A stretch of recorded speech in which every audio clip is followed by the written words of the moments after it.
Whether you're conquering professional exams or personal milestones, we welcome you to Beyond Clean's Confidence Certification, the 52-week test prep podcast series. With expert insights, actionable tips, and engaging discussions, we'll break down the toughest concepts in sterile processing and build your confidence every step of the way. Join host Sarah B. Cruz as she embarks on a mission to help you not just prep for tests, but craft your success story. And now your host, Sarah B. Cruz.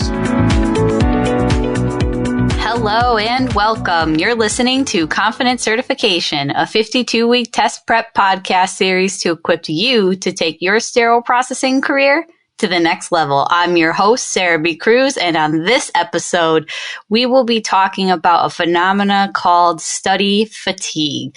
Hello, my fellow colleagues. How are we all doing out there? Are we feeling good? You a little tired? What time you listening to this podcast? Are you feeling a little overwhelmed? Energized? Well, this episode is designed as a touch base episode. We've been discussing some pretty heavy stuff this season and really working hard to figure out how we prepare, where we are in our journey, what we need to study, and why we are even bothering. But who is doing all this work? You. So let's talk about what happens when we, or you, are feeling a little study fatigue. This episode is based off of an article I wrote titled Career Fatigue, Give Me a Break. So we're going to take the same concept that I discussed regarding career fatigue and apply it to our study fatigue. Now, fatigue is the burnout or tiredness we experience from being focused on our studies.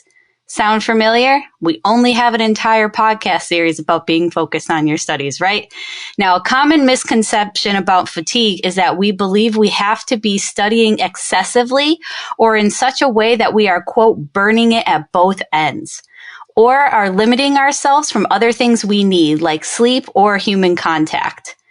When in actuality, fatigue is experienced at different levels based on one's personal level of exhaustion. That's right. So you can't compare even your own level of exhaustion to another person. So prime example, I thrive on 5 to 6 hours of sleep. My husband, on the other hand, if he does not get a full 8, he is not functioning well the next day. Yeah. So we have different levels of tiredness, or some would say exhaustion, or different fatigue levels. So that's just a little personal example. Now, one's personal level of exhaustion is made up of a lot of factors, like personal limitations, frustration, stagnation, we're feeling a little stuck, yeah? Our environmental factors, everything else we have going on, all the things around us, from the car we drive to the place we work, our study mindset and capabilities. Are we even used to studying, right? Like, talk about capabilities when a lot of us are just learning how to study again, because some of us haven't been in school for a very long time. Yeah. And let's not forget that no one runs a marathon right away when they decide to run on a treadmill. Everybody has to start somewhere. So this personal level of exhaustion can decrease its threshold over time, making it so that we could have a higher limit. Yeah. So what used to make us exhausted before may not make us exhausted after many days, weeks, or months of a certain process. Yeah. So these are all experiences connected to a compromised perception of study accomplishment and even self-worth and personal identity. Let's break that phrase down a little bit, okay? The perception we have of accomplishment in our studies, right, directly weigh into how we view our own self-worth and our personal identity. When we start to feel study fatigue, one, we're experiencing it through that burning it at both ends, or we're just tired because we don't have a high threshold for the awesome amount of accomplishments we want to achieve. Yeah. I mean, who wouldn't love to do a 10-hour study session? But when we have compromised perceptions of study accomplishments, i.e. comparisonitis, again, not my word, bringing it up again though, when we're comparing what we, quote, think we should be doing because of what is happening around us or what we've been told, fatigue is experienced significantly faster, more readily, and frankly, more often. Now, we're going to take a quick break from our sponsors. And when we come back, I'm going to break down the study fatigue cycle and how to get out of study fatigue and back into your confidence certification studies. We'll be right back. It's time for our mid-episode confidence boost, where we focus on a key sterile processing test concept. Now, there's no guarantee these concepts will be on the test that you take, but they are key concepts to the workplace and are discussed in the literature. Today, we'll cover glutaraldehydes. Glutaraldehyde is a high-level disinfectant used on semi-critical and critical immersible devices, like flexible laryngoscopes or flexible endoscopes. They should never be used as an environmental disinfectant, as they are not a cleaning agent. All items must be thoroughly cleaned, rinsed, and dried prior to disinfection. In 2% solutions, it's effective against all vegetative bacteria, mycobacteria, and viruses. Some formulations are only validated for the use in automated endoscope reprocessors, and not all devices are compatible with all formulations. Some solutions contain surfactants and create soapy residue, making rinsing difficult. Glutaraldehydes can be used in automated or manual high-level disinfection. Residuals can be extremely toxic. They are available in both acidic and alkaline solutions, and they must be activated and used accordingly to the manufacturer's instructions with a limited shelf life. Items must be dried prior to disinfection, and don't forget to wear your PPEs while working with glutaraldehydes. That's going to wrap this week's mid-session confidence boost. Good luck.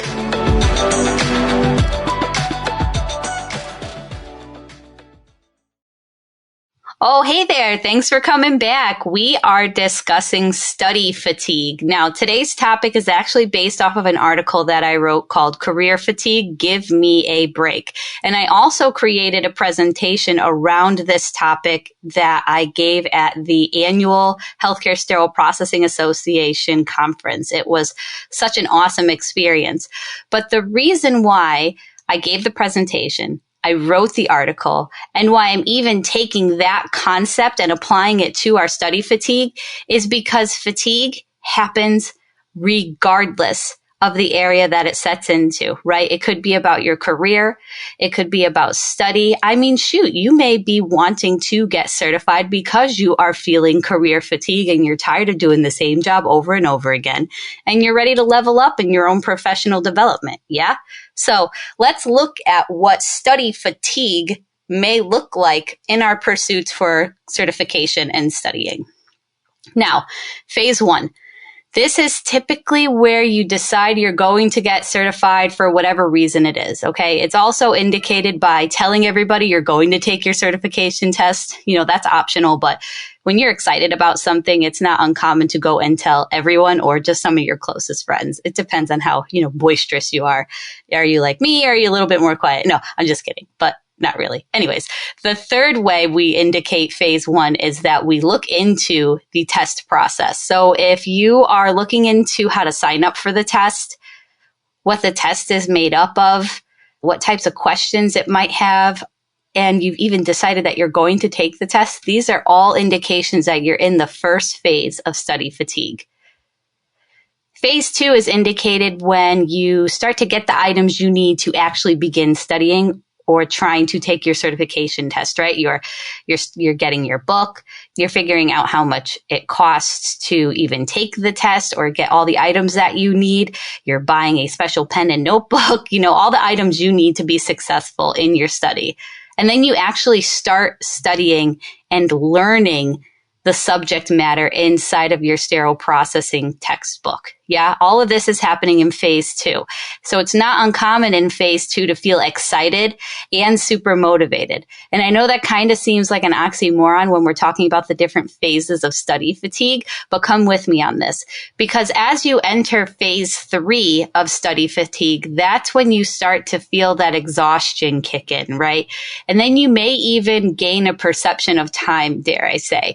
And that's when you have this time realization of how long you've actually been working towards your certification, How long has it taken you to read the assembly chapter? And how many times did you reread a paragraph by mistake? And a lot of the times in phase 3, you start to stop or take a break or even gear up to cram or start studying ineffectively. It's not uncommon that when we're in full-blown study fatigue, that the exhaustion and the time realization almost makes us want to, quote, take a break.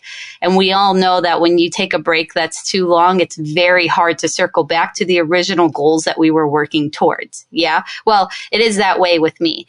But sometimes when you take a long break, it's like you're having your brains on a vacation. And who wants to go back to work or study after a nice week's vacation in, like, Florida or the hot tropics? Or for me, I like to go places cold, so maybe I'd go to Alaska, but depending on the time of the year. But really, in phase 3, it's who wants to go back to studying after we've decided we're just going to stop because we're feeling so exhausted about it. Or we might even decide to go into a cram session, which we talk about later in the season. So those are the 3 phases of study fatigue. And I'd like to go into the phase 1 and the phase 2. Now, phase 1 and phase 2 aren't necessarily negative. Clearly, phase 3 is a little discouraging. Am I right? But, phase 1 and phase 2 are naturally reoccurring cycles for a lot of the processes, projects, tasks, goals, accomplishment, New Year's resolutions that we want to take on. You decide you're going to do it and you tell everybody about it and you look into how to get it done.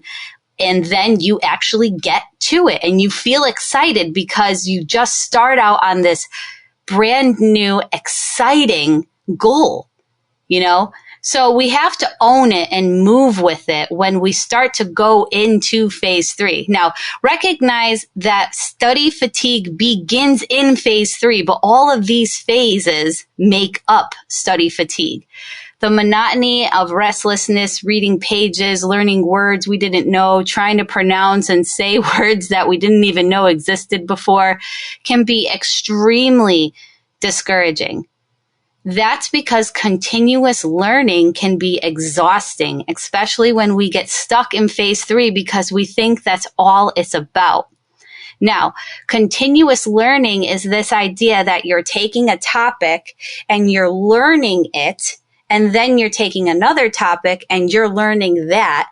That gives off this idea that you are continuously learning, right? So we feel that way about every single chapter, every single moment we didn't know something. It's almost relentless. That's why when continuous learning is viewed through this scope, it feels limiting and overwhelmingly discouraging. But the continuous learning is the process of learning a new skill on an ongoing basis that contributes to a singular vision. It is actually in phase 2, right? The getting the items you need, the starting to study, and the feeling excited about it, where continuous learning begins. So if you're experiencing phase 3, it's the result of an unaccomplished phase 2. Let that sit with you. Okay. Continuous learning is in phase 2. If you are starting to transition into phase 3, I'm going to ask you to re-engage with the original intentions, feelings, motivations, excitement that you had in phase 2. Treat every chapter like phase 2. This is how continuous education thrives. You are technically learning a new topic concept as you read through every chapter. So that is your ongoing basis. If we end the chapter and treat it as its own entity, pause before you go to the next. Take a second to look at all of your notes. Take a second to go back and count all the pages that you just read. Take that moment to re-engage with phase 1, right? When you decided you're going to get certified, you told everybody about it and you looked into the process, and then recognize that you are in action. In phase 2, you are doing the dang thing. And that is continuous learning, is when you are in action. If you are falling into phase 3, you're looking at a singular mission as something that's lifelong. And that's where fatigue makes us want to scream, give me a break. Yes, it is true that education and learning is lifelong, but dang it, you don't learn the same things forever. Okay. So we have to stop looking at this entire process like it's one huge consumable piece. Who eats a foot long in one bite? I mean, unless you're like in like a eating contest or something like that, which continues to amaze me how these people do that. But anyways, take it piece by piece. Sometimes that means vocab word by vocab word. Sometimes that means paragraph by paragraph, chapter by chapter. Whatever your bite size looks like, you pick it because it allows you to stay in phase 1 and phase 2 and be actively engaged in your continuous learning cycle. Because while it may be difficult to stay engaged and want to study, the reasons why we're putting ourselves through this is exciting because we chose that. And sometimes we get a really heavy suggestion from our job, like yours truly, who said, you gotta get it or you're gonna lose your job. We also had the heavy push from our state legislation that mandates it for you, girl. But you're choosing it. No one would purposely choose to put themselves through agony, so just make it a good experience, dang it. Yeah?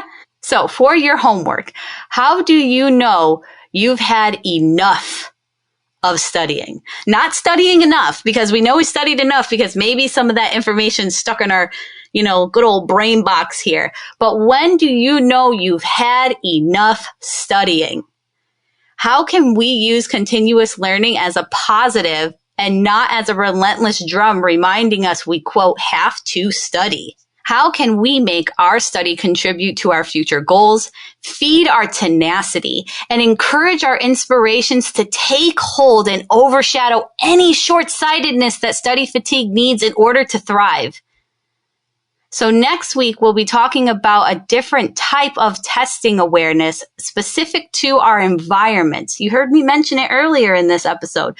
So if you want to learn about how everything around you can help you or hinder you in your own test preparation, come back and hang out with me next week. We'll see you next time. Bye. And that's going to do it for this week's episode. For more sterile processing education and resources, make sure to visit beyondclean.net or follow Beyond Clean on Facebook, LinkedIn, Twitter, and Instagram. And don't forget to check out over 1,000 SPD-related videos at youtube.com/beyondclean. If you have any questions or comments for the show, you can reach out to info@beyondclean.net. Finally, make sure to download the Beyond Clean mobile app on the Apple and Android app stores so that you don't miss a future episode of any of the other awesome Beyond Clean podcasts. My name's Sarah B. Cruz, and you've been listening to Confidence Certification. Until next time, keep fighting dirty and pass that test with confidence. The views and opinions expressed in this podcast series are of Sarah B. Cruz only and do not represent the companies she works for or collaborates with.